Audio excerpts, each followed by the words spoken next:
KIT कॉलेजमधील विद्यार्थिनीवरील अत्याचाराच्या आरोपांप्रकरणी प्राध्यापक सौरभ जोशी यांना तात्काळ बडतर्फ करा अशी मागणी शिवसेना ठाकरे पक्षाने केली।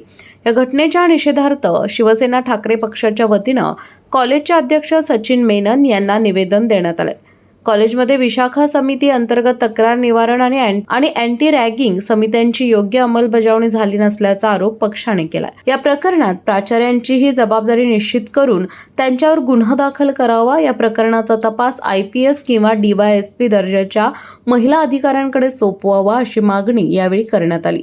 अत्याचार करणाऱ्यास या संस्थेमध्ये वाचवण्याचा प्रयत्न होत असून हे गृह खात्याचं अपयश असल्याचा आरोप उपनेते संजय पवार यांनी केला। कोल्हापुरातील केआयटी कॉलेजमध्ये 4 दिवसापूर्वी एक घटना घडली आणि जोशी नामक व्यक्तीला इथल्या हेड ऑफ द डिपार्टमेंटला अटक झाली। त्याला निलंबित केलं। कशासाठी? तर साधारण 8 ते 12 मुलींनी पोलीस स्टेशन तक्रार केली। त्यातल्या 8 मुलींनी लेखी तक्रार केली की आम्हाला ह्या माणसापासून अनेक वेळा त्रास झालेला आहे आणि आमचे अत्याचार झालेले आहेत। फार भयानक गोष्ट आहे कोल्हापुरात। अक्षरशः ह्या शाहूनगरीमध्ये, शाहू फुले आंबेडकरांच्या महाराष्ट्रामध्ये, छत्रपती शिवरायांच्या महाराष्ट्रामध्ये असं जर घडत असेल तर अशा माणसाला ठेचलाच पाहिजे असं आमचं मत आहे। संबंधित प्रमुख लोकांना आम्ही शिवसेना उद्धव बाळासाहेब ठाकरे पक्षाच्या वतीने भेटलो आणि त्यांना सांगितलं की ह्यात तुम्ही खोलवर तपासायचा करा, माहिती घ्या। हा जोशी नामक PhD जी कुठे केली, कशी केली, 21 पेटंट एका व्यक्तीने कसे आणले, ह्या व्यक्तीवर पूर्वी आपण कॉपी करताना हा व्यक्ती सापडली होती, म्हणजे तक्रार झाली होती, त्याला परत इथं कोणी आणलं? ह्याच्या पाठीपूर्वी एक म्हण होती, काका मला वाचवा।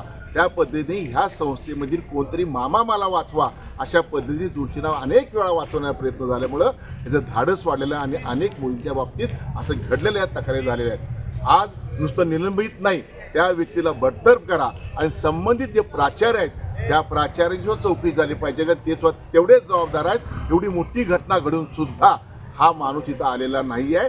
आम्ही बोर्ड ऑफ डायरेक्टर भेटलोय, त्यांना विनंती केल्या दोषींवर तर कारवाई झालीच पाहिजे, त्यांना डिसमिस केलाच पाहिजे। त्याबरोबर ह्याची चौकशी पूर्ण करायची असेल तर प्राचार्यांसुद्धा गुन्हा दाखल करा आणि एकदाच होवाफो करून टाका की दूध का दूध पाणी झालं पाहिजे। कुठल्या मुलींना, कुठल्या माझ्या भगिनींना ह्या महाराष्ट्रात कुठलाही त्रास होता कामा नये, ही भूमिका शासनाने गेली पाहिजे। काय करते शासन, काय करते गृह खातं? ह्या गृह खात्याचं मोठ्या प्रमाणात अपयश आहे, धाक राहिलं नाही, म्हणून बदलापुरात घडते, कोल्हापुरात घडत आहे, अशा अनेक ठिकाणी घडलेल्या बाबत हे सत्य आहे।